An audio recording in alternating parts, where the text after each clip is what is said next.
ಶ್ರೀ ಗುರುಭ್ಯೋ ನಮಃ.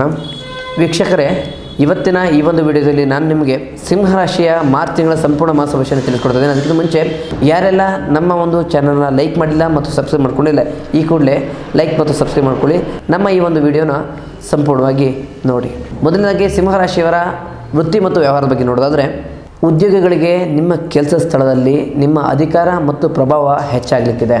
ಹೊಸ ಪ್ರಾಜೆಕ್ಟ್ನ ಮುನ್ನಡೆಸುವಂಥ ಅವಕಾಶ ನಿಮಗೆ ಸಿಗಲಿಕ್ಕಿದೆ. ಆದರೆ ನಿಮ್ಮ ಅತಿಯಾದ ಆತ್ಮವಿಶ್ವಾಸ ಅಹಂಕಾರದ ರೀತಿ ಗೋಚರವಾಗದಂತೆ ಎಚ್ಚರವಿರಲಿ. ಇನ್ನು ವ್ಯವಹಾರದ ಬಗ್ಗೆ ನೋಡೋದಾದರೆ, ವ್ಯಾಪಾರಸ್ಥರಿಗೆ ಈ ತಿಂಗಳು ಬರ್ತಕ್ಕಂಥ 10ನೇ ತಾರೀಕು ಕಳೆದ ನಂತರ ಉತ್ತಮ ಲಾಭವನ್ನು ತಂದುಕೊಡುತ್ತೆ. ಜೊತೆಗೆ ಯಾರೆಲ್ಲ ಚಿನ್ನ, ಬೆಳ್ಳಿ ಅಥವಾ ಸಾರಿಗೆ ವಿಚಾರ ಆಗ್ಬೋದು, ಜೊತೆಗೆ ರಿಯಲ್ ಎಸ್ಟೇಟ್ ಈ ಕ್ಷೇತ್ರಗಳಲ್ಲಿ ಕೆಲಸ ಮಾಡ್ತಿದ್ರೋ ಅವರಿಗೆ ಉತ್ತಮ ಲಾಭವನ್ನು ಈ ತಿಂಗಳು ತಂದುಕೊಡುತ್ತೆ. ಯಾರೆಲ್ಲ ಸರ್ಕಾರಿ ಕೆಲಸಕ್ಕೆ ಕಾಯ್ತಾ ಇದ್ದೀರೋ ಅವರಿಗೆ ಈ ತಿಂಗಳು ಸಕಾರಾತ್ಮಕ ಫಲಿತಾಂಶ ಸಿಗುವಂಥ ಸಂಭವ ಹೆಚ್ಚಾಗಿದೆ. ಇನ್ನು ಆರ್ಥಿಕತೆ ಬಗ್ಗೆ ನೋಡಿದರೆ, ನಿಮ್ಮ ಆದಾಯದಲ್ಲಿ ಈ ತಿಂಗಳು ಹೆಚ್ಚಿನ ಒಂದು ಏರಿಕೆಯನ್ನು ನೋಡ್ಬೋದಾಗುತ್ತೆ. ಜೊತೆಗೆ ಹಳೆಯ ಸಾಲಗಳನ್ನು ತೀರಿಸಲು ಇದು ಬಹಳ ಸೂಕ್ತವಾದ ಸಮಯ ಅಂತಲೇ ಹೇಳ್ಬೋದಾಗುತ್ತೆ. ಆಕಸ್ಮಿಕ ಧನಲಾಭ ಆಗುವಂಥ ಯೋಗ ಇದೆ. ಜೊತೆಗೆ ನೀವು ಐಷಾರಾಮಿ ಜೀವನ, ದುಬಾರಿ ವಾಹನಗಳ ಅಥವಾ ದುಬಾರಿ ವಸ್ತುಗಳ ಖರೀದಿಗೆ ಮುಂದಾಗುವ ಸಂಭವ ಇದೆ. ಇದರ ಮೇಲೆ ಹೆಚ್ಚಿನ ಗಮನ ಇರಲಿ. ಇನ್ನು ಪ್ರೀತಿ ಮತ್ತು ಕುಟುಂಬ ಬಗ್ಗೆ ನೋಡಿದರೆ, ಕುಟುಂಬದಲ್ಲಿ ಹಿರಿಯರ ಬೆಂಬಲ ಮತ್ತು ಮಾರ್ಗದರ್ಶನ ನಿಮಗೆ ಉತ್ತಮ ಫಲಿತಾಂಶವನ್ನು ನೀಡಲಿಕ್ಕಿದೆ. ನಿಮ್ಮ ತಂದೆಯವರ ಆರೋಗ್ಯದ ಬಗ್ಗೆ ಸ್ವಲ್ಪ ಗಮನವನ್ನು ಹರಿಸಬೇಕಾಗತ್ತೆ. ಇನ್ನು ಪ್ರೇಮ ವಿಚಾರದಲ್ಲಿ ಒಂದು ಉತ್ತಮ ಬಾಂಧವ್ಯ ಇರುತ್ತೆ. ಜೊತೆಗೆ ನಿಮ್ಮ ಸಂಗಾತಿಯೊಂದಿಗೆ ಉತ್ತಮ ಬಾಂಡಿಂಗ್ ಈ ತಿಂಗಳು ಆಗುತ್ತೆ.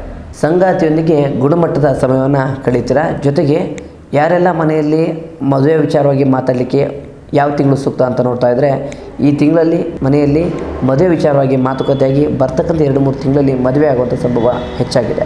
ಸಣ್ಣ ಪುಟ್ಟ ಹಠಮಾರಿತನವನ್ನು ಬಿಡೋದು ನಿಮ್ಮ ಸಂಬಂಧದ ಒಳಿತಿಗೆ ಬಹಳ ಹೆಚ್ಚಿನ ಆದ್ಯತೆ ಕೊಡುತ್ತೆ.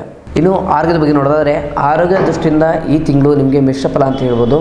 ಅತಿಯಾದ ಕೆಲಸದ ಒತ್ತಡದಿಂದ ನಿಮಗೆ ಬೆನ್ನು ನೋವು ಮತ್ತು ರಕ್ತದ ಒತ್ತಡ ಸಮಸ್ಯೆಗಳು ಕಾರಣಕ್ಕೆ ಸಿಗುತ್ತೆ. ನಿಮ್ಮ ದೈಹಿಕ ಶಕ್ತಿಯನ್ನು ಕಾಯ್ದುಕೊಳ್ಳಲು ಪೌಷ್ಟಿಕ ಆಹಾರ ಮತ್ತು ಉತ್ತಮ ವ್ಯಾಯಾಮದ ಬಗ್ಗೆ ಹೆಚ್ಚಿನ ಗಮನ ಕೊಡಿ. ಕೋಪವನ್ನು ನಿಯಂತ್ರಿಸೋದು ನಿಮ್ಮ ಮಾನಸಿಕ ಆರೋಗ್ಯಕ್ಕೆ ಬಹಳ ಮುಖ್ಯ.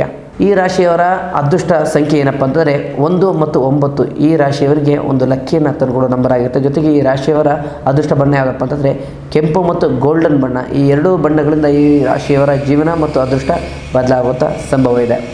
ಈ ರಾಶಿಯವರಿಗೆ ಉತ್ತಮ ಪರಿಹಾರ ಏನಪ್ಪ ಅಂತಂದರೆ, ಪ್ರತಿದಿನ ಬೆಳಿಗ್ಗೆ ಸೂರ್ಯೋದಯದ ಸಮಯದಲ್ಲಿ ಸೂರ್ಯನಿಗೆ ಒಂದು ತಾಮ್ರದ ಬಾಟಲ್ನಲ್ಲಿ ಅಥವಾ ತಾಮ್ರದ ಚೆಂಬಿನಲ್ಲಿ ಸೂರ್ಯದೇವನಿಗೆ ನೀರನ್ನು ಅರ್ಘ್ಯವಾಗಿ ನೀಡಿ ಓಂ ನಮೋ ಸೂರ್ಯಾಯ ಎಂಬ ಮೂಲ ಮಂತ್ರವನ್ನು 21 ಬಾರಿ ಮಂತ್ರವನ್ನು ಜಪ ಮಾಡಿಕೊಂಡು ನೀವು ಪ್ರತಿದಿನ ಕೆಲಸ ಕಾರ್ಯಕ್ಕೆ ಹೋಗೋದ್ರಿಂದ ನಿಮ್ಮ ಜೀವನದಲ್ಲಿರ್ತಕ್ಕಂಥ ಎಲ್ಲ ಸಮಸ್ಯೆಗಳು ಕೂಡ ನಿವಾರಣೆಯನ್ನು ಕಾಣುತ್ತೆ.